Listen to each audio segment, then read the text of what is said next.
as trimses and took the celestial food. On his return, he went to the Yutan Loyue and gathered the rice growing there spontaneously. Finally he came to the Nfeou forest and there he gathered the fruit of the rose apple. He gave all of these to Prince Ajatasattu as a gift. He transformed himself several times, changing into a marvelous elephant or a marvelous horse and disturbing the prince's mind. One day he changed into a child and came to sit on the prince's lap. The prince took him in his arms, kissed him and gave him some spit. Each time Devadatta stated his name so that the prince recognized him. Devadatta moved Ajatasattu's mind by means of these transformations. The prince lost his head. He built a large monastery in the Niuyuan. Nothing was missing in it, not their fourfold puja, not the most varied furnishings. He made a gift of this monastery to Devadatta and, each day, leading his great ministers, Ajatasattu brought 500 cauldrons of rice soup. First sin. The schism. Although Devadatta received so many offerings, his community was limited. He said to himself, I have 30 marks of the great man, a few less than the Buddha who has 32. But my disciples are not numerous. If I had a large community around me, in what way would I be different from the Buddha? Having had this thought, he provoked a schism in the assembly and won 500 disciples to his cause. Sariputta and Maudgalyayana came to preach the Dharma to them and converted them. The Buddha's community was reformed. Second sin. Wound inflicted on the Buddha. Then Devadatta conceived a dire plan. He pushed down a rock to crush the Buddha. But King Kangliche with his thunderbolt threw the rock far away. However, a rock splinter split off which wounded the Buddha's toe. Third sin. Mortal wounding of an arhati. When the bhiksu reproached him, Devadatta struck her with his fist. At that moment, her eyes fell out of their orbits and she died. Thus Devadatta committed 3 sins of immediate retribution. Connection with the heretics. He joined in friendship with bad teachers, the heretic Fulan Ma, etc. He destroyed all the roots of good unashamedly. Attempt to poison the Buddha and fall into hell. Finally, Devadatta dipped his fingernails into poison and, under the pretext of going to bow before the Buddha, he tried to wound him. He wanted to go, but had not arrived at the city of Rajagra when the earth opened up and a fiery chariot came to get him. Devadatta entered into hell alive. Although Devadatta did possess on his body 30 marks of the great man, he was unable to tame his mind. Carried away by the lure of honors and gain, he committed the great sins and, alive, entered into hell. This is why the sutra says that profit and honors are a deep wound that breaks the skin and penetrates as far as the marrow. One must keep from liking toadies. In the Bodhisattva, patience consists of not clinging to those who cover one with veneration and respect. Furthermore, there are 3 kinds of honors. 1 is respected by people as a result of merit acquired in the course of previous existences. 1 is respected by people as a result of qualities of which one has given evidence in the present lifetime in practicing morality, rapture and wisdom. By falsehood and deception one can have no virtue inwardly and outwardly seem quite white. One wins honors by deceiving one's contemporaries.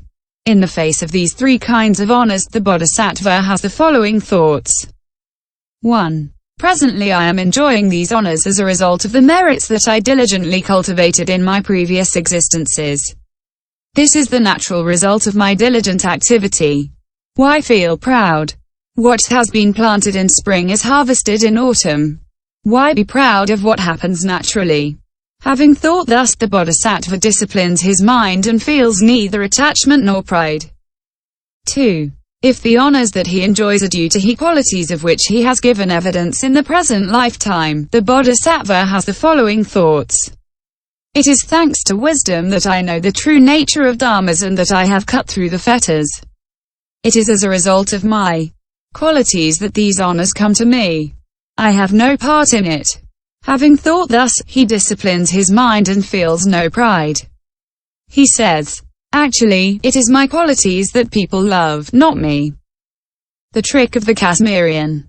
A bhiksu, native of Kipin, learned in the 3 baskets, who followed the rules of the forest dwellers, went to the royal palace one day where a great reception was being prepared.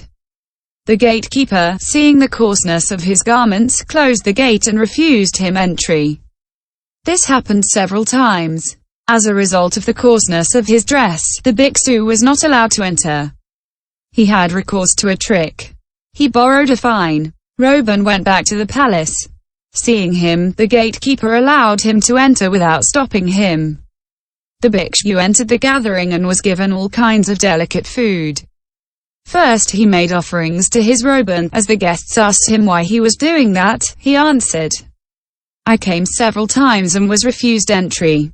Today, thanks to this robe, I am able to take part in the reception and get all these fine foods.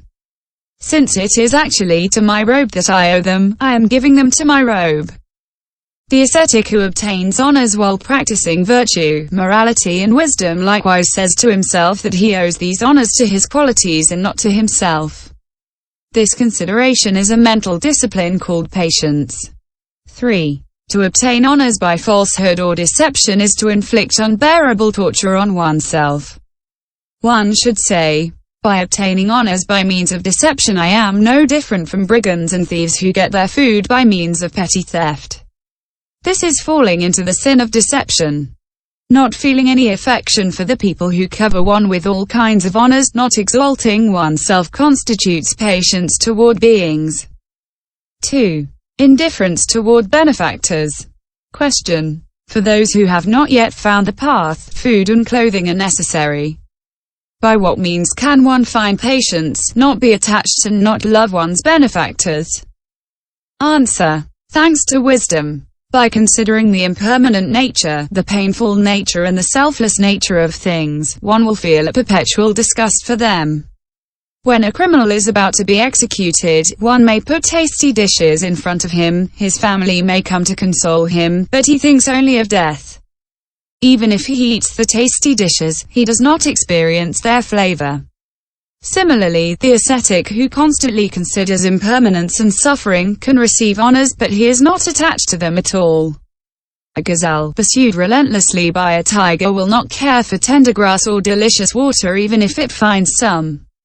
Similarly, the ascetic, whom the tiger of impermanence pursues with not a moment of respite, and who meditates on the suffering of everything, cares not at all for the savory delicacies that he may encounter.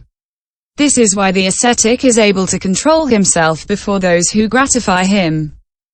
3. Indifference toward women. Furthermore, when women want to charm and disturb the bodhisattva, the latter must tame his mind and endure it without being disturbed. The first attack by the daughters of Mara